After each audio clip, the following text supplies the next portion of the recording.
Let's start a very important topic that is in our hand, that is unemployment. ठीक है, पहला चीज population. दो टाइप का पॉपुलेशन है. First one is the working age population. So working age population is the people between age group of 15 से 59. ठीक है, ये मॉस्पी का स्टैंडर्ड है पहला. दूसरा है dependent population. Dependent are those who are below 15 and above 60. So they are the dependent population. पहला टर्म हम लोग को पता रखना होगा, डिपेंडेंसी रेशियो. डिपेंडेंसी रेशियो क्या है? Number of working age divided by working.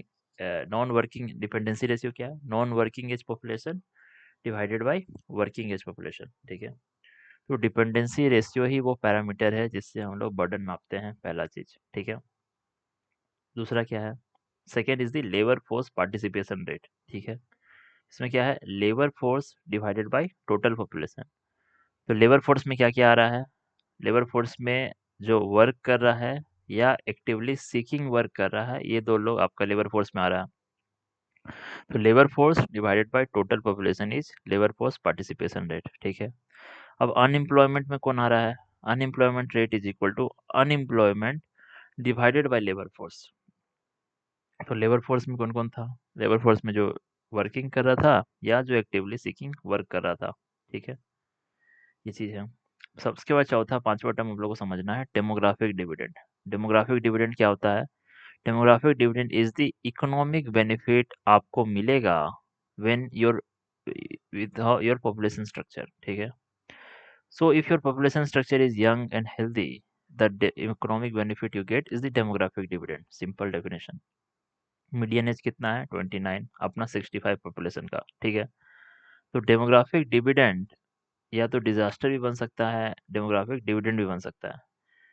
अगर डेमोग्राफिक क्योस ना बन जाए, अगर इनके पास ग्रोथ अपना जॉबलेस होगा या स्किललेस होंगे ये पॉपुलेशन. ठीक है, तो डेमोग्राफिक डिविडेंड में एक चीज हम लोग बोलेंगे, it is about productive efficiency of human capital. ये हो गया. सेकेंड थिंग, जो पीरियोडिक लेबर फोर्स सर्वे है वो क्या बोल रहा है कि जो female labour force participation rate है वो 37% पर रहा है. ठीक है, तो अपना डेमोग्राफिक डिविडेंड बूस्ट हो रहा है. This is the good thing. इसके साथ हम लोग बात करें कि जब हम लोग इसकी बात किए कि डेमोग्राफिक डिविडेंड करना चाहिए, तो दो चीज, एक जॉब देने की बात करनी चाहिए और स्किल देने की बात करनी चाहिए. तो हम लोग बात किए कि चलिए दोनों में जो हॉरिजॉन्टल चीज है, जो महिलाओं को इसमें घुसाया जाए, उसका भी हम लोग काम कर रहे हैं.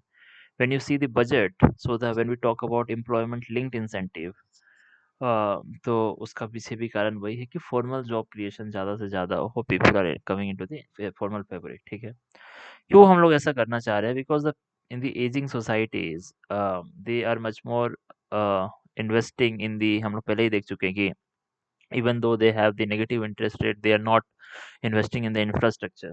They work on the they much more rely on their savings. Okay, so even though the जो अभी मैन्युफैक्चरिंग कंट्रीज है दुनिया की, Japan, China, they are ageing, therefore it is a very good time for India to take over their place. ये भी हम लोग को समझना होगा. ठीक है, इसके बाद आपको एक और कॉन्सेप्ट इसमें समझना है कि जो अनएम्प्लॉयमेंट रेट है वो घटेगा. दो तरीके से घट सकता है. या तो we will decrease the unemployed people because the formula is unemployed by labour force, या either we can shrink the labour force also. Labour force में श्रिंक कैसे होगा? Because if the people are voluntarily exit from the labour force, तो भी आपका unemployment rate घटेगा. तो demographic dividend आपको ये समझ के चलिए कि ये एक मैथमेटिकल कॉन्सेप्ट है. It is a time bound opportunity. ठीक है, और ये विंडो क्लोज हो जाएगा by 2040. So if India don't harvest this population before ageing, so there will be a risk that we will become old before we become rich. तो ये बहुत ही tension वाला बात हो जाएगा अपने ग्रे इकोनॉमी को डेवलप करने के लिए. ठीक है, अब पहला चीज तो हम लोग पढ़ लिए जॉब का. सेकेंड हम लोग को समझना होगा स्किलिंग का. ठीक है, स्किलिंग में क्या है कि 5% ऑफ इंडियन वर्कफोर्स के पास फॉर्मल वोकेशनल ट्रेनिंग है भैया, जबकि 96% है साउथ कोरिया का, जर्मनी का 75%. तो आप देखिएगा जो एनएसडीसी इनिशिएटिव लाए हैं, अप्रेंटिसशिप मॉडल लाए हैं, ये इसी को सॉल्व करने के लिए लाए हैं. ठीक है, तो हम लोग एक हार्ड कोड बोल सकते हैं कि growth is not just about number of hand but skill in those hands. So skill is nothing but a multiplier that will determine our 5 trillion goal or the 2047 Viksit Bharat. ये बोल सकते हैं, ठीक है। इसके बाद let's talk about the female labour force participation rate, ठीक है। Now the female labour force participation rate is like this. आपको ये भी समझना होगा, ये ग्राफ को आप देखिएगा जब, तो female labour force participation rate is like this, कि जैसे जैसे फीमेल्स में स्किलिंग बढ़ रहा है, उस हिसाब से मतलब जो either the very low skill females are participating and very high skill females are participating. तो फीमेल्स जहाँ थोड़ी सी रिच हुई, they leave the labour force and they when they get highly educated they re-enter the labor force, okay। सो आपको ये समझना होगा कि ये जो फीमेल लेबर फोर्स में जो रूरल पॉपुलेशन में या लोअर मिडिल इनकम, लोअर जो आपका पुअर सेक्शन है आपका, तो केयर इकोनॉमी में आपका रूरल वीमेन जो सेल्फ हेल्प ग्रुप है उसमें, उसकी वजह से आपका लेबर फोर्स पार्टिसिपेशन रेट बढ़ रहा है, ठीक है। इसके बाद हम लोग को प्रिपेयर होना चाहिए सिल्वर इकोनॉमी के लिए, इवन विच चीज डेमोग्राफिक डिविडेंड, ये भी चीज है, ठीक है। अब तीसरा कॉन्सेप्ट आप समझिए कि एक जगह हम लोग का लेबर फोर्स पार्टिसिपेशन रेट है 50%, ठीक है, कि हम लोग बोल रहे हैं कि 50% people are in the labour force of our total population, ठीक है। और जिसमें वर्कर पॉपुलेशन रेशियो जो है, वर्कर पॉपुलेशन रेशियो क्या होता है कि कितने आदमी काम कर रहे हैं in terms of total population, ठीक है। तो ये दोनों में जो गैप है ना, लेबर फोर्स पार्टिसिपेशन रेट और worker population ratio, this is actually the unemployment rate, because वो जो गैप में जो पीपल है they are actually seeking work, okay, they are seeking work but they are not able to find it, ठीक है। इसके बाद हम लोग समझते हैं कि कैसे आपका अनएम्प्लॉयमेंट का सर्वे होता है। तो दो डेट याद रखिए, 2012 से पहले, ठीक है, 2012 से पहले क्या हो रहा था कि आपका क्या बोलोगे, क्विनक्वेनियल सर्वे हो रहा था, हर एक 5 साल में एनएसएसओ के द्वारा सर्वे होता था। अब 2017 में क्या हो गया, पीरियोडिक लेबर फोर्स सर्वे आया, ठीक है। पीरियोडिक लेबर फोर्स सर्वे बोला कि रूरल एरिया का हर एक साल पे करेंगे और अर्बन एरिया का हर एक 3 महीना पे करेंगे, ठीक है, ये चीज। अब क्या हो गया है, अब जो लेटेस्ट चेंजेस आया है, अब ये लोग क्या बोल रहा है कि जो अ, हम लोग हम लोग क्वार्टरली करेंगे रूरल और अर्बन का सेपरेट, ठीक है। और रूरल और अर्बन का मिला के हर बार मंथली डेटा निकालेंगे, ठीक है। और एनुअली हम लोग यूजुअल स्टेटस और करंट वीकली स्टेटस दोनों का निकालेंगे, ठीक है। तो हर क्वार्टरली पे आपका 3-3 महीना पे आपका रूरल और अर्बन का सेपरेट डेटा निकलेगा, ठीक है। मंथली के लिए रूरल और अर्बन के लिए निकलेगा और एनुअल के लिए निकलेगा, ठीक है। अब क्या क्या पैरामीटर है, पहला है यूजुअल स्टेटस। तो यूजुअल स्टेटस क्या है, usual status is headline employment का जो मेजर है वो यूजुअल स्टेटस है, ठीक है। कि प्राइमरी की प्रिंसिपल स्टेटस क्या है और सब्सिडियरी स्टेटस क्या है, ये है, ठीक है। तो प्रिंसिपल स्टेटस है कि that worked for greater than 182 days, that worked for greater than 182 days, वो प्रिंसिपल स्टेटस है। और सब्सिडियरी स्टेटस क्या है, not under principal status but worked for at least 30 days, ठीक है, तो वो सब्सिडियरी स्टेटस है, ठीक है, ठीक है। तो हम लोग सर्वे का मेथडोलॉजी समझ लिए कि आपका पीरियोडिक एनएसएसओ जो है पीरियोडिक लेवल फोर्स सर्वे करता है, जो periodic level force survey conduct होता है वो आपका अब क्वार्टरली, मंथली और एनुअली तीनों तरीके से होगा, ठीक है। तो current weekly status monthly release होगा आपका रूरल अर्बन के लिए कंबाइन होके, और रूरल और अर्बन का सेपरेट होगा, और एनुअल स्टेटस जो होगा यूजुअल स्टेटस निकलेगा। तो यूजुअल स्टेटस ही हेडलाइन इन्फ्लेशन का ये है। तो यूजुअल स्टेटस सम होता है प्रिंसिपल स्टेटस का और सब्सिडियरी स्टेटस का। तो प्रिंसिपल स्टेटस है जो कि ग्रेटर देन 182 डेज आप अगर काम किए हैं तो you are in the principal status. और if you are not under the principal status but you work for at least 30 days, तो that is the subsidiary status, ठीक है, पहला चीज। दूसरा is the current weekly status. Current weekly status बताता है seasonal unemployment के बारे में, ठीक है। तो इसका 1 वीक का रिकॉल पीरियड होता है कि if you work for 1 hour for every day, that is the current weekly status, दूसरा चीज। और the third thing is the current daily status. Daily status में we talk about intensity of work, ठीक है। तो पहले हुआ आपका हेडलाइन अनएम्प्लॉयमेंट, दूसरा हो गया सीजनल अनएम्प्लॉयमेंट, तीसरा हो गया इंटेंसिटी ऑफ वर्क, कि आपका फुल डे आपको माना जाएगा if you work for greater than 4 hour, half day माना जाएगा अगर 1 से 4 आवर आप काम किए हैं। If you work for less than 1 hour daily you are unemployed, ठीक है। तो we are seeing that we are using randomized control trial in finding the efficacy of direct benefit transfer in 2024 in many states। तो ये आप बोल सकते हैं हम लोग एविडेंस बेस्ड पॉलिसी मेकिंग कर रहे हैं, ठीक है। अब जो कैलेंडर ईयर है वो कहाँ से हम लोग फॉलो कर रहे हैं, जनवरी से दिसंबर, ठीक है। सैंपल साइज हम लोग बढ़ा चुके हैं पीरियोडिक लेबर फोर्स सर्वे का। अब रूरल का भी और अर्बन का भी सेपरेट आ रहा है, ठीक है। हाँ, अब इसके बाद आपको समझिए कि जब चलिए ठीक है अनएम्प्लॉयमेंट रेट हम लोग मेजर कर रहे हैं तो चैलेंज कहाँ है। Because a country with a large number of informal sector, मतलब वेरी वास्ट फॉर्मल इकोनॉमी, जैसे हम लोग बात किए हैं कि 5% के पास फॉर्मल वोकेशनल ट्रेनिंग है, ठीक है। तो 95% काम तो कर ही रहे हैं, but they are in the informal economy.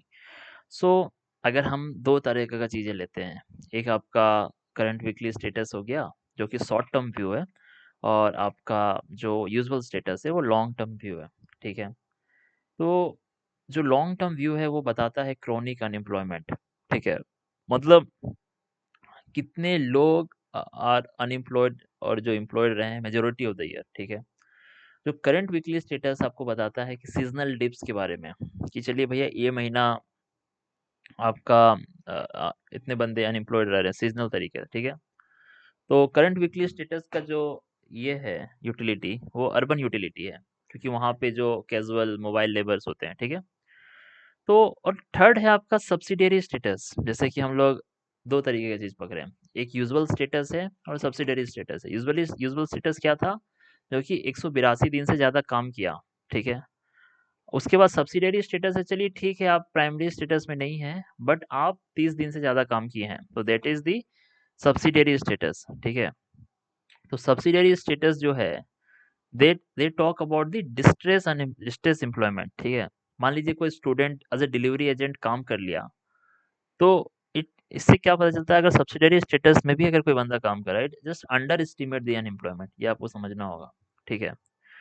तो अगर आप यूजुअल स्टेटस में देखिएगा 4.9% का अनएम्प्लॉयमेंट रेट है, जबकि करंट वीकली स्टेटस में 3.2% का अनएम्प्लॉयमेंट रेट है। क्यों?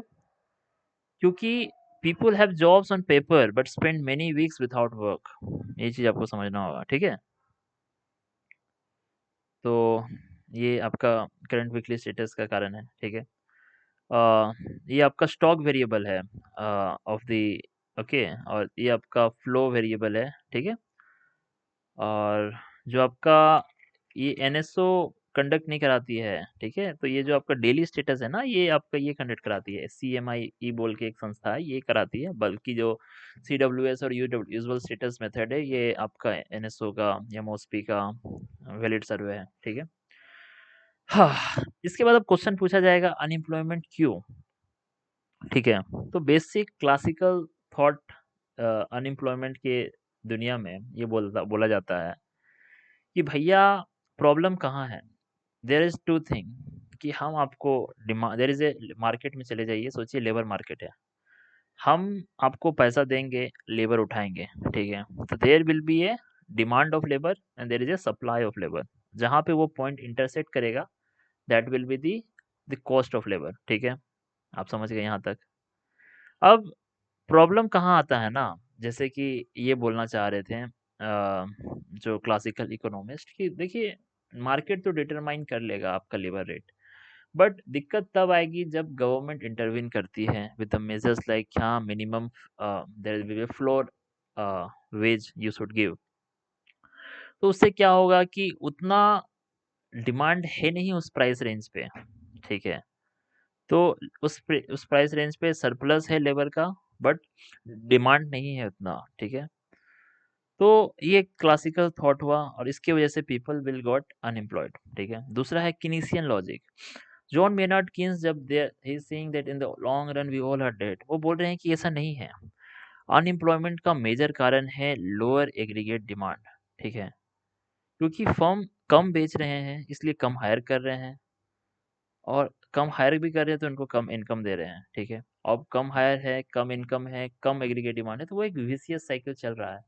तो आपको कीन्स बोल रहे हैं कि आप बढ़ाइए in terms of aggregate demand, ठीक है, ये चीज़ है। हाँ, तो क्लासिक इकोनॉमिस्ट क्या सजेशन दे रहा है? तो क्लासिक इकोनॉमिस्ट सजेस्ट दे रहा है कि आप सप्लाई साइड पे काम कर दीजिए। सप्लाई साइड में क्या काम करने को बोल रहा है? सप्लाई साइड में वो बोल रहे हैं कि आप, क्योंकि आप लेबर लॉस से ये कर रहे हैं, तो आप लेबर मार्केट को क्या कीजिए, आप ऐसा लेबर कोड्स बनाइए लेबर मार्केट के लिए ताकि वो ज़्यादा फ्लेक्सिबल हो, ताकि फर्म्स आराम से अधिक लोग को हायर कर सके। This is the classical economist कहते हैं। पर कीन्स बोल रहे हैं कि if people don't have money in hand, no one will buy, ठीक है।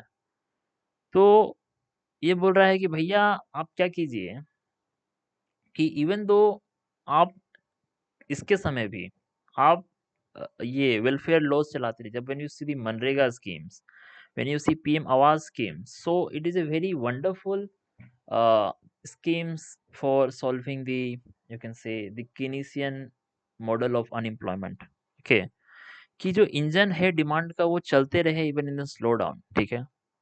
अब समझिए क्या क्या। अब इंडिया में यूनिक पोजिशनिंग क्या है? हाँ, जैसे मान लीजिए स्टेट कैपेक्स में खर्चा कर रहा है, ठीक है। तो India is taking both the approach. First, India is spending like 11.1 lakh crore. जब हम लोग कैपिटल एक्सपेंडिचर पे खर्चा करते हैं तो it will create direct immediate jobs, but it is jobs by the state, पहला चीज। दूसरा, we will do classical reforms as well, like labour market में फ्लेक्सिबिलिटी किए, स्किलिंग बढ़ाएं, ठीक है। तो ताकि हम लोग क्या करना चाह रहे हैं कि अब इकोनॉमी को एक ऐसा पुश दे दें कि it will produce efficiently without constant government fuel, ताकि अब प्राइवेट सेक्टर इंडल्ज हो जाए और अपने इनोवेशन से आगे बढ़ाए, ठीक है। अब इसमें बात हो रहा है कि जब कीन्स क्या बोल रहे हैं, कीन्स बोल रहे हैं कि भैया हम लोग को क्या करना होगा ना, जैसे एग्रीगेट सप्लाई तो ठीक है आप किए हैं, बट आप एग्रीगेट डिमांड बढ़ाते जाइएगा, एग्रीगेट डिमांड बढ़ाते जाइएगा, तो क्या होगा, इससे आपका अनएम्प्लॉयमेंट का प्रॉब्लम सॉल्व होगा, ठीक है। पीपल के पास ज़्यादा आदमी आएगा, ज़्यादा आदमी हायर करेगा, इस तरह से, ठीक है। बट एक समय आप समझिए कि आप एग्रीगेट डिमांड लगातार नहीं बढ़ा सकते हैं, ठीक है। क्योंकि एक समय के बाद क्या होगा ना कि आपका जो एग्रीगेट सप्लाई है, एग्रीगेट सप्लाई ऐसा हो जाएगा, ठीक है। Aggregate supply is not like constantly वो बढ़ते जाएगा, ठीक है। तो आप समझिए कि आप एग्रीगेट डिमांड बढ़ा रहे हैं due to physical spending, but अब एग्रीगेट सप्लाई नहीं इंक्रीज होगा, ठीक है। क्यों? क्योंकि एक समय के बाद स्किल का दिक्कत आ जाएगा। वही वाला जो 100 ट्रैक्टर वाला बात किए थे ना, कि अगर आप 100 एग्रीगेट डिमांड बढ़ा दिए 100 ट्रैक्टर डाल के, बट अब और 10 ट्रैक्टर डाल दीजिएगा तो कुछ बढ़ने वाला नहीं है। अब how people will ride those tractor, वो मदद करेगा, ठीक है। मतलब ये बोलना चाह रहा है कि अगर इवन गवर्नमेंट स्पेंडिंग से, क्लासिकल रिफॉर्म से जॉब क्रिएट कर देगा, ठीक है, तो इवन दो द जॉब्स जो क्रिएट होगा एआई से, that will not be fulfilled by the old skilled employ, ठीक है। सो गवर्नमेंट को अब स्पेंड करना होगा सप्लाई साइड में, ठीक है, नेशनल स्किल डेवलपमेंट मिशन, ये सब करके, ठीक है, ताकि हम लोग जो आपका लॉन्ग रन एग्रीगेट सप्लाई है उसको शिफ्ट कर सके, ठीक है। ये एकदम समझिए। अगर हम इसको एकदम सिंपल में बता दें कि सिंपली क्या होता है, ये आपका शॉर्ट टर्म एग्रीगेट सप्लाई है, ये एग्रीगेट डिमांड है, ठीक है। इसके बाद आप समझिए कि लॉन्ग टर्म में ना there will be A potential आपका लॉन्ग रन एग्रीगेट सप्लाई, ऐसे करके मान के चलिए, ठीक है। आप बहुत ज़्यादा एग्रीगेट डिमांड बढ़ाएं, इसके बाद तो भैया ये सप्लाई ही कांस्टेंट है आपका लेबर का, ठीक है। आप फिजिकल स्पेंडिंग करके डिमांड बढ़ा रहे हैं, इसके बाद इस सेंस के बाद आपके पास लेबर ही नहीं है, क्योंकि आपके पास आपको बढ़ाने के लिए आप क्वालिटी और क्वांटिटी बढ़ाना होगा या टेक्नोलॉजिकल अपग्रेड करना होगा। तो अब हम लोग को लॉन्ग रन एग्रीगेट सप्लाई को मूव करना होगा, इसलिए लेटर पीरियड में आपका एनएसडीएन वाला मिशन में ज़्यादा लोग चाहिए, ठीक है। अब इसमें क्या होगा कि जब सरकार क्लासिकल चीज़ में खर्चे करेंगी तो क्राउडिंग इन इफेक्ट आएगा। तो क्या टर्म यूज़ करना है? Crowding in effect. तो क्राउडिंग इन इफेक्ट क्या है कि अगर नेशनल इंफ्रास्ट्रक्चर पाइपलाइन में इंडियन गवर्नमेंट बहुत खर्चा करती है, तो उससे क्या होगा? डिमांड इंक्रीज होगा। डिमांड इंक्रीज होगा तो प्राइवेट कॉन्फिडेंस बढ़ेगा, इन्वेस्टमेंट और आएगा। ठीक है। अब काउंटर साइक्लिक फिस्कल पॉलिसी क्या बोलते हैं? तो हम लोग बोलते हैं कि जो इकोनॉमी है वो साइकिल्स में चलता है, कि there will be a cycle of inflation and the cycle of recession. ठीक है। तो ये बोलना चाह रहा है कि जब इन्फ्लेशन का साइकिल हो, ठीक है, जैसे मान लीजिए अगर इस तरह से आपका इकोनॉमी चल रहा है, तो ये जो इन्फ्लेशन का जब साइकिल हो, तो we will pull down the inflation by taxing people. Okay. और जब रिसेशन का समय है, we will push the engine of the economy with spending in the economy. ठीक है। तो इसका टर्म सिंपल है, spend when the world is scared and the save when the world is greedy. तो यही चीज है आपका। तो आपको समझना होगा कि 2022-2025 में, 2020-2022 में जब पैंडेमिक चल रहा था, when we are spending very much because the recession is going on, जिसकी वजह से we got high physical deficit. अब 2025 में when the government is consolidating because private sector is recovered, so you can say now we are saving.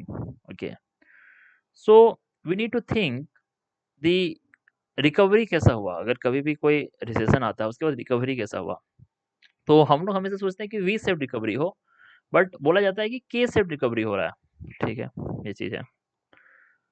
हाँ, इसके बाद आपको unemployment का टाइप्स भी समझना होगा कि भैया, now we will talk about different kinds of unemployment. Okay, so the first one is the structural unemployment. So structural unemployment क्या होता है कि when there is a mismatch between the skills and the economic demand. So first thing, now the structural unemployment का क्या कारण है? पहला है कि there is a permanent fall for a specific kind of labor. ठीक है, मतलब कि मान लीजिए कि टेक्नोलॉजिकल चेंज आ गया, when we required AI labor force, but that is lack. Now समझ लीजिए आप ट्रेडिशनल फ्यूल पे गाड़ी चला था, now it turns to electric vehicle, so there is a lag. ठीक है, this is the cause. Now the second thing, there could be this institutional framework that can cause that. जैसे कि मान लीजिए मिनिमम वेज लॉज बहुत ज़्यादा है, labour laws rigid है, means labours become too expensive to hire, so that is the structural issues. ठीक है, कि स्किल में और इकोनॉमी के डिमांड में मिसमैच है, so that is the structural unemployment. Now the second thing is the seasonal unemployment. Seasonal employment unemployment is due to the seasonal changes. Now the third thing is the frictional unemployment. Now the frictional unemployment is due to the uh, you can say कि when you are switching the jobs and you are finding for the jobs, उसके बीच में the unemployment you face, that is the frictional unemployment. So frictional unemployment को गलत नहीं माना जाता है, because and it can lower us down with if we have much more information overflow. ठीक है। इसके बाद है voluntary unemployment. ठीक है, तो बोला जा रहा है कि when you check कि it natural rate of at labour, when जब आपका इस तरह से मान लीजिए जो आपका एग्रीगेट डिमांड है लेबर का, एग्रीगेट सप्लाई है लेबर का, और जो लॉन्ग रन एग्रीगेट सप्लाई है जब एक्युमुलेट कर गया, when your economy, when your GDP is at the potential GDP, तो उस समय जो अनएम्प्लॉयमेंट होगा that is the natural rate of unemployment. ठीक है, बट हम लोग जानते हैं कि जो आइदर इकोनॉमी इन्फ्लेशनरी साइड होता है या रिसेशनरी साइड होता है। ठीक है, तो कारण क्यों है कि इसके में भी आपका नेचुरल रेट ऑफ अनएम्प्लॉयमेंट है। नेचुरल रेट ऑफ अनएम्प्लॉयमेंट इसलिए है क्योंकि जो स्ट्रक्चरल है, फ्रिक्शनल है और वॉलेंटरी अनएम्प्लॉयमेंट है always exist in any kind of economy. ठीक है, अब हम लोग बोल सकते हैं कि अगर कोई बोले कि नेचुरल रेट ऑफ अनएम्प्लॉयमेंट क्यों है non accelerating inflating rate of unemployment, क्यों? मतलब सिंपल बात है कि इस तरह से समझिए। ठीक है, मतलब अगर आप इस नेचुरल रेट ऑफ अनएम्प्लॉयमेंट को भरने का प्रयास कीजिएगा, तो अल्टीमेटली आपका अनएम्प्लॉयमेंट घटेगा भी नहीं and you will and up causing inflation. ये लोग बोलना चाह रहे हैं। मतलब अगर आप एग्रीगेट डिमांड बढ़ा दिए कि चलिए भैया हम लोग एग्रीगेट डिमांड बढ़ा देंगे, तो ताकि यहाँ पे आ जाएगा बात, बट ऐसा नहीं है। जब आप एग्रीगेट डिमांड बढ़ा दिए तो इससे क्या हुआ कि फिजिकल पॉलिसी से क्योंकि अब अल्टीमेटली क्या होगा ना कि people will ask for more wages. Okay, so आप एग्रीगेट डिमांड बढ़ाएं, सोचे कि ज़्यादा फिजिकल स्पेंडिंग करके कि भैया आप जनता करें, अब people will ask for much more money. ठीक है, क्योंकि इन्फ्लेशन बढ़ गया है। अब इन्फ्लेशन बढ़ गया है तो ज़्यादा डिमांड, कोई कॉस्ट वेज स्पाइरल, वेज बढ़ेगा, और वेज बढ़ेगा तो कॉस्ट ऑफ प्रोडक्शन भी बढ़ेगा। तो अल्टीमेटली आप जब चेक कीजिएगा ना, तो ये फिर से इस पॉइंट पे आ जाएगा। अब दिक्कत क्या हुआ कि वापस तो उस रेट पे आ गया, बट फिर से इन्फ्लेशन भी रह गया इस जगह। ठीक है, तो नेचुरल रेट ऑफ अनएम्प्लॉयमेंट है, मैं आप समझिए कि जो साइक्लिकल अनएम्प्लॉयमेंट है, जीरो। ठीक है, तो कभी भी अगर हम बोले achieving full employment is nothing but A misnomer in dynamic economy. ठीक है, ये समझ गए हम लोग। तो हम लोग का फोकस क्या होना चाहिए? So focus on lowering the NAIRU through decreasing structural unemployment, और फ्रिक्शनल अनएम्प्लॉयमेंट को घटाएंगे, इससे होगा। ठीक है, कैसे? हम लोग नेशनल एजुकेशन पॉलिसी लाएं, प्रधानमंत्री कौशल विकास योजना हो गया, job and skilling, frictional employment जैसे national career service, ASEEM portal, ये सब के through we are doing this kind of thing. ठीक है, इसके बाद हम लोग को समझना है ग्रोथ और अनएम्प्लॉयमेंट में क्या है। ठीक है, so there is an employment elasticity का कॉन्सेप्ट।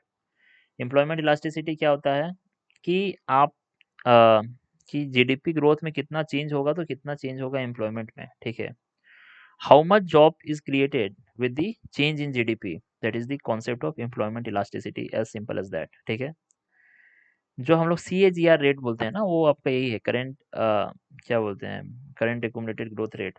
ठीक है, तो एम्प्लॉयमेंट इलास्टिसिटी अगर घट रहा है, ठीक है, तो और जीडीपी बढ़ रहा है, तो आप समझिए कि भैया आपका जो ग्रोथ हो रहा है, जॉबलेस ग्रोथ हो रहा है। ठीक है, पहला क्या है, एम्प्लॉयबिलिटी का गैप है, मतलब जो पीपल इंटर कर रहा है लेबर फोर्स में वो ज़्यादा है, but rate of job creation कम है। ठीक है, ये आपको समझना होगा। और हाई स्किल्ड जॉब में ह्यूमन कैपिटल कम है, और सरप्लस है आपका लो स्किल्ड जॉब में, तो ये आपका दिक्कत वाला बात है। ठीक है, पहला प्रॉब्लम ये है। जो हम लोग बात किए जॉबलेस ग्रोथ का क्यों हो रहा है ऐसा, पहला है एम्प्लॉयबिलिटी गैप इज द कारण, दूसरा है कैपिटल डीपनिंग इज द कारण। ठीक है, कि जो फर्म्स है they are choosing capital over the workers. इसका मतलब क्या, अगर आप फिक्स्ड कैपिटल या gross fixed capital GFCF investment rate देखिएगा कंपनीज का, they are investing at the 10.6% rate, but when you see the employment growth rate that depends on the 7.4%। ठीक है, so people are trying to export value rather than the volume of employment, ये चीज आपको समझना होगा। ठीक है, तो जो वर्कफोर्स का पैराडॉक्स है कि जो एग्रीकल्चर सेक्टर में जब आप देखिएगा कि we are working 46.1% of population and it's account for 16 to 18% of the GDP. ठीक है, तो and when you see check the employment elasticity of the agriculture sector, there lot very less people are there. ठीक है, और female labor force participation they are also, so when you see the agriculture sector is there, that is an overcrowded engine. Okay, now the services sector, that is a productive engine, but it has a lower employment elasticity, means output per person is very higher in case of services sector, but it will encompass very low number of people. So the very difficult thing that we didn't achieve, that is the industrial sector where the employment elasticity is high, but we have not. So this is the missing engine. So we talk about overcrowded engine, productive engine and the missing engine. Okay, तो आपको समझना होगा कि GDP हम लोग का 7% से बढ़ रहा है, but the factory floor become more expensive and less labour absorptive, ये आपको समझना होगा, क्योंकि अब जो भी नई फैक्ट्रीज आ रही हैं एआई के ज़माने में, सेमीकंडक्टर के ज़माने में, you you need heavy investment, more capital, more investment, but much less number of people are absorbing there because a lot of things become automated. Okay, तो एक्चुअली अब बाईपास हो गया है वो लेबर इंटेंसिव इंडस्ट्रियलाइजेशन फेज, जो कि east tiger economy ये सब देखा था, जो टेक्सटाइल सेक्टर हो गया, तो very very complicated thing is there in order to provide the workforce the great number of employment in the population sector as well. Okay, so अगर हम लोग बोलें कि जॉबलेस ग्रोथ हो रहा है, तो हम लोग को समझना होगा कि अनएम्प्लॉयमेंट रेट जो है कांस्टेंट है। क्यों? क्योंकि जिस हिसाब से नंबर ऑफ जॉब्स इंक्रीज हो रहा है, क्योंकि पीपल आर राइजिंग। अगर हम लोग ये बात कहें कि जॉबलेस ग्रोथ है, क्योंकि ग्रोथ भी बढ़ रहा है, but we need to see that the unemployment rate keep on constant. इसका मतलब क्या है? It doesn't mean that we are not consuming people, it means that our share of pie भी तो बढ़ रहा है। ओके, बट इस तरह से सो प्राइमरी चैलेंज क्या है अभी के लिए? That is the quality of employment in the informal sector is the primary challenge. इसको एकदम समझ लो। ये डिस्ट्रेस एंड एम्प्लॉयमेंट का जो प्रॉब्लम है, ये है कोर प्रॉब्लम इंडिया का। ठीक है, ये एकदम समझ लेना है। ठीक है, तो the very first thing is the structural unemployment. इसका बात हम लोग किए कि there is a skill mismatch. ठीक है, when the skilled workers possessed do not match the jobs available, this is a supply side issue, not a demand side issue, जो कि क्लासिकल इकोनॉमिस्ट बोल रहा था। ठीक है, तो अगर एक आईटी वर्कर है जो कोबोल लिखने में है, तो एआई ड्रिवन मार्केट में, तो India's labour crisis primarily structural. Okay, characterized by degree skill paradox where a high education attainment does not translate into market ready employability। ये आपको बोलना होगा। ठीक है, now the second thing is the disguised unemployment। तो जहां भी disguised unemployment हो रहा है ना, आपको बोलना होगा कि its marginal productivity is actually zero। when more people are working than necessary, if you remove the surplus, the output remain the same। ठीक है, तो जो ओवर क्राउडेड इंजन है, it lead to widespread disguise unemployment, ये आपको बताना होगा। ठीक है, और इसकी वजह से it depress the average income per worker. Now the third thing is the labour force participation rate.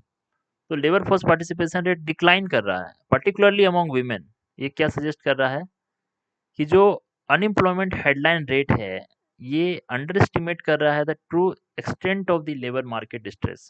ठीक है, मतलब क्या बोलना चाह रहा है? हम लोग बात किए थे ना लेबर फोर्स पार्टिसिपेशन रेट क्या है। Labour force participation rate actual में है कि जो labour force upon the total population. और लेबर फोर्स क्या है? आ, जो लेबर फोर्स पार्टिसिपेशन रेट क्या है? Labour force divided by working age population. ठीक है, लेबर फोर्स पार्टिसिपेशन रेट क्या है? Labour force upon total population. और अनएम्प्लॉयमेंट रेट क्या है? People unemployed divided by labour force.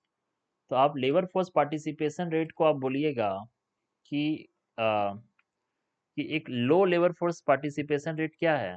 ये हाई अनएम्प्लॉयमेंट को हाइड कर सकता है। ठीक है, क्यों? क्योंकि मान लीजिए अगर हम लोग बोले कि क्यों बोल रहे हैं ऐसा? क्योंकि समझिए, जब अनएम्प्लॉयमेंट रेट हम लोग बोल रहे हैं कि भाई हम लोग का अनएम्प्लॉयमेंट रेट घट रहा है। अनएम्प्लॉयमेंट कौन होता है? Unemployment is the unemployed divided by labour force. अब लेबर फोर्स ही श्रिंक कर रहा है अपना। अगर आप labour force unemployment rate is decreased not due to the decrease of the unemployed people, it will decrease due to the shrinking of the labor force। it means you are not underestimating, you are not estimating the labor market का distress unemployment rate से आ ही नहीं रहा है। मतलब आपको job नहीं मिला, long term frustration से आप लेबर फोर्स से ही एग्जिट कर गए। Okay, so you need to talk about the discouraged worker effect. ठीक है, now the third thing is the employment elasticity. ये हम लोग बात कर लिए कि India is grappling with low employment elasticity. इससे क्या हो रहा है कि इसकी वजह से जो इकोनॉमिक एक्सपेंशन हो भी रहा है, it is failing to absorb the 10 to 12 million youth that are entering into the workforce annually. ये समझ के रखिए। ठीक है, अब इसके बाद female labour force participation rate को समझना है। तो female labour force participation rate U shaped curve है, ये आपको समझना होगा। ठीक है, तो addressing the stagnant female labor force participation requires tackling time poverty। Time poverty को टेकल करना है, क्योंकि अनइक्वल बर्डन है केयर इकोनॉमी का और and providing safe urban mobility. ठीक है, ये दो कारण से फीमेल के साथ दिक्कत हो रहा है, that is the care economy and there is a talk of the urban mobility. ठीक है,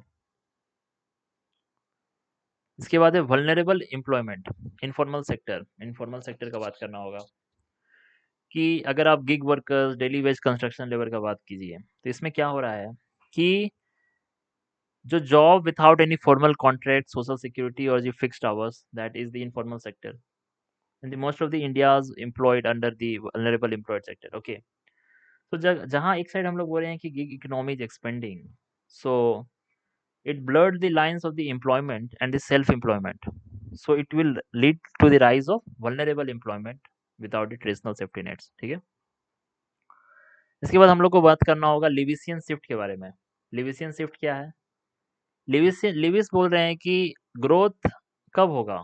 जब लेबर मूव करेगा लो प्रोडक्टिविटी एग्रीकल्चर से हाई प्रोडक्टिविटी मैन्युफैक्चरिंग में। ठीक है, बट इंडिया का जो स्ट्रक्चरल ट्रांसफॉर्मेशन हुआ वो बाईपास कर दिया ये लिविसियन शिफ्ट को, जो कि मैन्युफैक्चरिंग सेक्टर में जाना चाहिए था, क्योंकि जो लेबर है डायरेक्टली मूव कर गया फार्म से लो एंड सर्विसेज में, लिमिटिंग द प्रोडक्टिविटी गेन्स। ये चीज आपको समझना होगा। ठीक है, इसके बाद there is a talk about under employment. Under employment क्या है? When a worker is a over qualified for their job और is working fewer hours than desire, तो दैट इज अंडर एम्प्लॉयमेंट। ठीक है, अगर a PhD holder is working as a delivery boy और a railway peon, it is not good. ठीक है, तो real challenge of India is not just about open unemployment but under employment. ये भी आपको समझना होगा। ठीक है, अंडर एम्प्लॉयमेंट क्या होता है? अंडर एम्प्लॉयमेंट है कि where economy fails to provide roles commensurate with the human capital of the workforce। ये भी आपको समझना होगा अंडर एम्प्लॉयमेंट का क्वालिटी गैप। जैसे फ्रिक्शनल अनएम्प्लॉयमेंट। फ्रिक्शनल अनएम्प्लॉयमेंट क्या है? कि एक software engineer quitting to find a better paying role in a different city. ठीक है, in a dynamic economy a certain level of frictional unemployment is healthy, कि workers are moving towards role where skills are highly valued। ठीक है, the demographic dividend versus disaster। So window of time where the working population is larger than the dependent population। ठीक है, if not employed this dividend become the disaster। सही बात बोल रहा है। Demographic dividend क्या है? एक समय है ये, जब वर्किंग एज पॉपुलेशन आपका ज़्यादा होगा डिपेंडेंट पॉपुलेशन से, अगर आपने उसे एम्प्लॉयड नहीं किया तो this same population become the disaster for you. ठीक है, अभी करंट मीडियन एज 28 ईयर्स है, तो we need to harness this demographic dividend, means supply side schooling to demand driven skilling. ठीक है, that alliance with the global value chain बहुत जरूरी है भाई, बहुत जरूरी है। अब लोग अनएम्प्लॉयमेंट हम अनएम्प्लॉयड रह गए हैं, तो now we talk about the skilling. Okay, so skilling में हम लोग को समझना होगा that we need a multi tiered ecosystem to align the human capital with the industrial demand. यही सेम चीज़ है। तो आप समझिए, बहुत ही सिंपल सी चीज़ है। तो there is a ministry of skills development and employment. Okay, इसके अंदर तीन संस्थाएं हैं जो आपको समझना है। The first one is the national skill development council. Simple सा याद रखिए, national skill development council ministry of skill development and employment के अंदर आता है। ये एक पीपीपी मॉडल पे बना हुआ कमीशन है, वेयर दी 49% गवर्नमेंट है, 51% प्राइवेट है। तो एनएसडीसी का क्या काम है?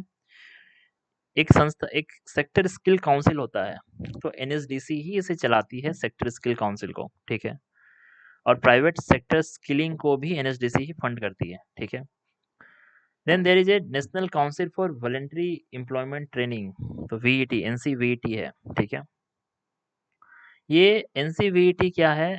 ये वॉलंटरी एम्प्लॉयमेंट जैसा कुछ होता है। ठीक है, तो ये रेगुलेटर है ऑफ स्टैंडर्ड्स। ओके, सो आप ये जो आईटीआईज का स्टैंडर्ड है लॉन्ग टर्म जो है, और पीएम कौशल विकास योजना जो कि शॉर्ट टर्म है, इसका रेगुलेटर कौन है? एनसीवीईटी ही है। ठीक है, now the third thing is the director general of training. So overall long term vocational training है, ये डीजीटी देखेगा। ठीक है, फंड समझ लिए, रेगुलेटर समझ लिए, और जो ओवर टर्म ये ट्रेनिंग को देख रहा है, वोकेशनल ट्रेनिंग को, ये समझ गए, ये मिनिस्ट्री ऑफ स्किल डेवलपमेंट के अंदर आ रहा है। ठीक है, अब अब कुछ कुछ समझिए। पहला है एनएसक्यूएफ। एनएसक्यूएफ क्या है? National skill quality framework. तो अगर हम लोग को क्वालिफिकेशन को ऑर्गेनाइज करने के लिए हम लोग 8 लेवल में ऑर्गेनाइज किए हैं। ठीक है, there is an NCRF, national credit framework, तो इसमें मल्टीपल एंट्री एग्जिट पॉइंट है, दैट इज एनसीआरएफ। ठीक है, तो skill India is soft infrastructure needed to sustain industrial growth, ठीक है।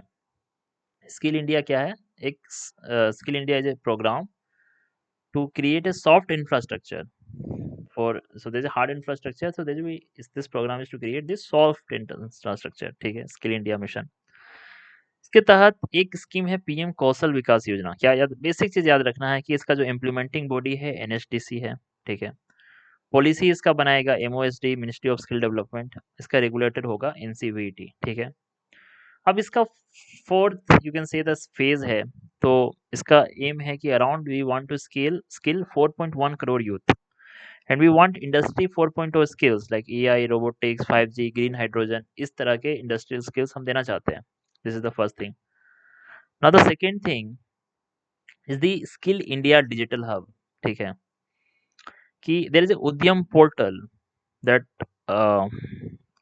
That in the MSME sectors के लिए है, ठीक है, जिसमें स्किल इंडिया का डिजिटल हब। ई श्रम पोर्टल, ई श्रम पोर्टल क्या कर रहा है कि आपका अनऑर्गेनाइज जो वर्कर है they can register in the e Shram portal. So there is a national career service, so it's like a career service for the people to map the right jobs, okay लिए।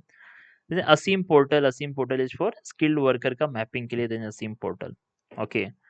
सो Udyam portal हो गया MSME के लिए, ई Shram portal हो गया unorganised portal, unorganised sector के लिए, ठीक है। So there is a skill India international centre, ठीक है। अब ग्लोबल मार्केट के लिए भी प्रोफेशनल्स को ट्रेन किया जाएगा, that is skill India international centre, ठीक है। अब there is a model skill loan scheme, ठीक है, मॉडल स्किल लोन स्कीम, तो इजी क्रेडिट देना होगा फॉर अपस्किलिंग, ठीक है। अब हम लोग समझिए नेचर ऑफ अनएम्प्लॉयमेंट, ठीक है। तो अब इसमें हम लोग को लेबर लॉज के बारे में समझना था, पर ठीक है हम समझ लेते हैं। पहला है एम्प्लॉयमेंट रिलेशंस के बारे में, ठीक है। तो एम्प्लॉयमेंट रिलेशन के हिसाब से दो टाइप का है, there is a formal employment, there is an informal employment. Formal employment क्या है? There is a well defined relation between employer and employee के बीच में जो रिलेशनशिप है वेल डिफाइंड है, that is a formal employment. And when there is a absence of strict legally binding contract है between the employer and employee, that is the informal employment है, ठीक है। पहला चीज एम्प्लॉयमेंट रिलेशन का। दूसरा है ऑर्गेनाइजेशनल रिलेशनशिप, तो या तो ऑर्गेनाइज सेक्टर हो सकता है या तो अनऑर्गेनाइज सेक्टर हो सकता है, ठीक है। ऑर्गेनाइज सेक्टर क्या है? देयर इज ए हिरार्की हो, ट्रांसपेरेंट हायरिंग हो, रेगुलेशंस में अधेर कर रहे हो, so that is a organised sector. Then we have a unorganised sector, that there is a small scale unit हो with no clear distinction between owner and worker, so वो सा sector जो है unorganised sector है। तो बहुत ही simple है कि अगर एम्प्लॉयमेंट रिलेशनशिप का बात हो, एम्प्लॉय एम्प्लॉय के बीच में क्या रिलेशनशिप है, तो दैट इज द फॉर्मल और इनफॉर्मल सेक्टर। और जहाँ पे ऑर्गेनाइजेशनल लेवल पे बात हो, that is the organise and unorganise sector, ठीक है। पहला चीज इसमें आपको समझना होगा, आप इनफॉर्मल वर्कर हो सकते हैं इन दी ऑर्गेनाइज सेक्टर एज वेल, ये भी बात है। अगर हाई कंप्लायंस है तो नॉन रिकॉग्निशन में जाता है आदमी सब, ठीक है, मतलब you will not register this kind of thing happen, okay. Now SDG 8 है, आप कोट कीजिए उसको। There is a decent work के लिए एसडीजी 8 है कि आपको सिर्फ जॉब प्रोवाइड नहीं करना है but a formal safe and provide social security का बात हो रहा है, ठीक है। अब जैसे अपने में भी if you see the DPSPs, तो आर्टिकल 41 40 40 ये सब जो है they talk about the decent employment, ठीक है। 39 का भी आप अगर डीई देखिएगा तो वो वैसा ही है।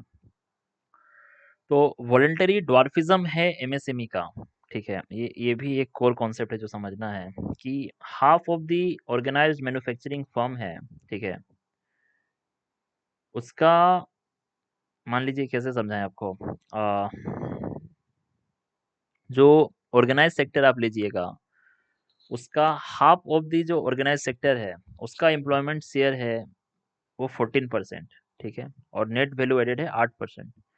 बट जो लार्ज सेक्टर है they account for the 15%, but there उनका एम्प्लॉयमेंट शेयर है 77% और 90% नेट वैल्यू एडेड है, ठीक है। तो आपको एक और पॉइंट है यहाँ पे, कॉन्टेक्चुअलाइजेशन करना होगा गिग इकोनॉमी का, ठीक है, क्योंकि 41% और जो मैन्युफैक्चरिंग है आर ऑन कॉन्टेक्चुअल बेसिस, ठीक है। अब वॉलंटरी ड्वार्फिज्म को समझिए कि जो फर्म 10 साल से पुराना है बट अभी भी स्मॉल है, स्मॉल कैसे बोल रहा है, 100 एम्प्लॉय से कम है, ठीक है। दिक्कत क्यों आता है ना, there is a concept of threshold based incentive, ठीक है। जब भी थ्रेशोल्ड बेस्ड इंसेंटिव होगा it will act as a perverse, ठीक है, कि कॉस्ट ऑफ कंप्लायंस उसमें है, ठीक है। कि अगर ज़्यादा अगर वो 100 के पार कर जाएगा तो it will lose that recognition, ठीक है। इससे दिक्कत क्या है कि it will never achieve the economies of scale, it will always have a low wage growth and there is a credit constant always, ठीक है। We should incentivise the growth, ठीक है। अब we need to think about a missing middle, इसमें जो MSME sector है और एक हायर लार्ज सेक्टर है, तो we need to think about middle sector, okay. So India has a million of tiny firm, few massive firm, but almost no middle firms. ठीक है. So we need to think about because ये जो middle firm है यही formal manufacturing jobs provide करेंगे. ठीक है. तो जीएसटी का क्या है? जीएसटी को आपको यहाँ लिखना होगा कि GST is a formalisation engine. ठीक है. कि बट आपको डोमिनोज इफेक्ट आएगा कि पीपल बिकम फॉर्मलाइज, बट उसमें paper formalisation versus productive formalisation आना भी एक पॉइंट आप इसको ऐड कर सकते हैं. आप एम्प्लॉयमेंट लिंक्ड इंसेंटिव स्कीम के बारे में बात कर सकते हैं कि टू ब्रेक द डॉर्फिज्म साइकिल, ठीक है, तो उसको ही तोड़ने के लिए हम लोग ईएलआई स्कीम लाए थे कि फॉर द फर्स्ट टाइमर उसका 1 महीना का वेज जो हम डीबीटी के थ्रू देंगे to encourage hiring the young worker, okay. और मैन्युफैक्चरिंग सेक्टर में मतलब वर्कर साइड में भी कंट्रीब्यूशन करेंगे और आपका एम्प्लॉयमेंट एम्प्लॉयर साइड भी करेंगे, ठीक है। तो we need to unshackle the MSME, okay. Size based to time based incentive देना होगा हम लोग को एमएसएमई को, ठीक है। अब ऑक्यूपेशनल कैटेगरीज है उसको समझ लीजिए. पहला होता है कल्टीवेटर. कल्टीवेटर कौन है कि जो कल्टीवेशन में लगा हुआ है, पहला. दूसरा है एग्रीकल्चर लेबरर. एग्रीकल्चर लेबरर कौन है, जो कि कल्टीवेशन में जिसका कोई रिस्क नहीं है, इट इज एग्रीकल्चर लेबरर, ठीक है. हेवी इंडस्ट्री वर्कर क्या है, हाउस होल्ड इंडस्ट्री वर्कर क्या है, जिस इंडस्ट्री जो कि हाउस होल्ड मेंबर के द्वारा ऑपरेट हो रहा है, तो उसमें अगर आप कम कर रहे हैं कि वो हाउस होल्ड इंडस्ट्री वर्कर है, अदर वर्कर भी है, ठीक है. इसके बाद हम लोग बात करेंगे स्टेटस बेस्ड क्लासिफिकेशन का. तो स्टेटस बेस्ड क्लासिफिकेशन क्या है, आ,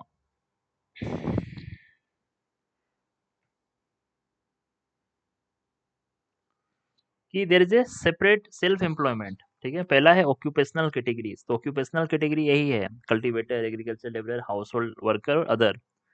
स्टेटस बेस्ड हो गया आपका सेल्फ एम्प्लॉयड. आप या तो अपना फार्म या नॉन फार्म एंटरप्राइज ओन कर रहे हैं. दूसरा है operate without any labour, own account worker, employer है. Helper in household enterprise, engage in household work without receiving regular salary, ठीक है. तो सैलरीड एम्प्लॉयड, कैजुअल लेबर, ठीक है. अब एक तरफ हम लोग बात करते हैं गिग इकोनॉमी राइज कर रहा है, ठीक है. तो डबल एज स्वॉर्ड है, क्योंकि gig economy actually it informalise the formal economy. तो फॉर्मलाइजेशन ऑफ इनफॉर्मल इकोनॉमी तो चाहिए था, बट ये इनफॉर्मलाइज कर दे रहा है फॉर्मल इकोनॉमी को, ठीक है. गिग इकोनॉमी क्यों फेमस है, क्योंकि इसका एंट्री बैरियर कम है, डेमोग्राफिक डिविडेंड को अच्छे से यूज कर रहा है, ठीक है. Female labour force participation rate को भी, क्योंकि there is an autonomy of time, ठीक है. इकोनॉमिक रेजिलियंस है, ठीक है. अब भारत सरकार भी कर रहा है कि कर्नाटक राजस्थान में वेलफेयर एक्ट आया है, आयुष्मान भारत का स्कीम एक्सटेंड किया है टू गिग इकोनॉमी, ठीक है. So if you see high self employed in rural female, ठीक है, it's an euphemism for the subsistence farming. बहुत ही ऐसा चीज है, ठीक है. तो पहला सबसे नुआंस पॉइंट है कि ह्यूमन कैपिटल का फॉर्मेशन मतलब सिर्फ काउंटिंग डेमोग्राफी में काउंटिंग हेड करने से we need to move from counting heads to counting brains, ठीक है. तो we need to acquire and increase those number of people who have skills, who have education, who have experience. Okay, so investment in skilling is the most potent form of human capital formation. ठीक है, तो raw labour force को high value asset capable of driving the knowledge economy. ठीक है, पहला चीज। Degree skill paradox हम लोग इसका बात किए कि इंडिया में millions of graduates have degrees but very shortage of employable technicians. ठीक है, सर्टिफिकेट सेंट्रिक एजुकेशन सिस्टम से competency based framework that prioritises the actual employability over nominal qualification. ठीक है, इसके बाद क्या है, formally certifying skills acquired through informal means. ठीक है, तो प्रायर लर्निंग को रिकॉग्नाइज करना होगा कि एक village mechanic who never went to school but is an expert. ठीक है, तो आपको ये प्रायर लर्निंग को रिकॉग्नाइज करना होगा तो ये जो इनफॉर्मल वर्कफोर्स को फॉर्मल फोल्ड में लाने के लिए, ताकि हम लोग उसको डिग्निटी ऑफ लेबर दे सकें और बेटर वेज बार्गेनिंग पावर दे सकें। ठीक है, 4.0 इंडस्ट्री का रेडीनेस हो, क्योंकि as the world are entering into the industry 4.0, India's skilling initiative must go beyond the traditional vocations and future proof domains, data analytics, green technology इसमें हो। ठीक है, ट्रिपल हेलिक्स मॉडल क्या है कि गवर्नमेंट, इंडस्ट्री और एकेडमिया के बीच में सिनर्जी होना चाहिए। ठीक है, where industry defines the curriculum, academia delivers the training and the government provide the regulatory infrastructure. एक नंबर पॉइंट है, ये तो लिखना ही लिखना है ट्रिपल हेलिक्स मॉडल, कोई भी स्किलिंग का क्वेश्चन आए। ठीक है, वोकेशनल एकेडमिक इंटीग्रेशन। तो वोकेशनल एकेडमिक इंटीग्रेशन क्या है, the integration of vocational education with the main stream academics, जो कि एनईपी का ये भी था। क्या होगा, it dismantle the social hierarchy that favours white collar degrees over blue collar expertise, आपको बताना होगा। ठीक है, अ, ठीक है, तो ये स्टिग्मा जो होता है आपका attach to vocational training by integrating, इसको आप मेन स्ट्रीम स्कूलिंग में ही अटैच कर दीजिए। ठीक है, कि आप डिग्री ले लिए तो आप क्यों फिर आईटीआई ऐसा कोर्स कीजिएगा, that is a vocational training. So reskilling upskilling का, अपस्किलिंग क्या है कि you need to better at your current job, reskilling means you need to learn a new skill. ठीक है, तो जो रैपिड टेक्नोलॉजिकल डिसरप्शन हो रहा है, जो focus must shift from one time education to a life cycle approach of reskilling and upskilling to prevent the structural unemployment. ठीक है, ये चीज है। Now the eighth one is the cognitive flexibility and the soft skills. So technical skills आपको job दिलाएगा, but the soft skills keep you there in the automated world. ठीक है, communication, problem solving, adaptability, this is the thing. As AI automates the routine task, the labor market will increasingly reward the cognitive flexibility and the human-centric soft skills that cannot be easily replicated by machines. So this is the thing. Now the apprenticeship based learning, तो learning while earning.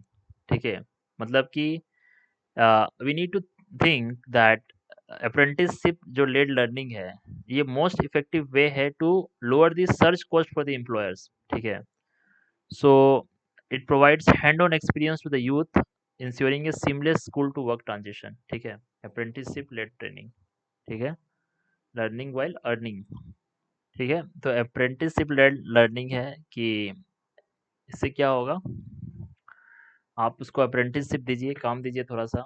ठीक है, तो कुछ सीखेगा और उसी में वो लर्न भी कर लेगा। ठीक है, gender digital divide in skilling, तो आपको इंश्योर करना होगा कि women should have the equal access in the STEM field in the digital skilling. So gender digital divide ना हो, because it is a prerequisite for inclusive growth. ठीक है, ये सब पॉइंट लिखिए, कस के नंबर लाइए, मजा कीजिए, डन है जी। तो हाँ, एक चीज और, इसमें एक चीज हम लोग को देखना होगा, तो क्या क्या स्कीम है। तो सबसे पहला स्कीम है पीएम कौशल विकास योजना, इस फोर्थ फेज में अपना जा रहा है। ठीक है, अब पीएम कौशल विकास योजना किस पे फोकस कर रहा है, ऑन जॉब ट्रेनिंग का, इंडस्ट्री पार्टनरशिप का और 4.0 स्किल्स के साथ। तो ये ministry of skills development and entrepreneurship, ये मिनिस्ट्री के अंदर आ रहा है।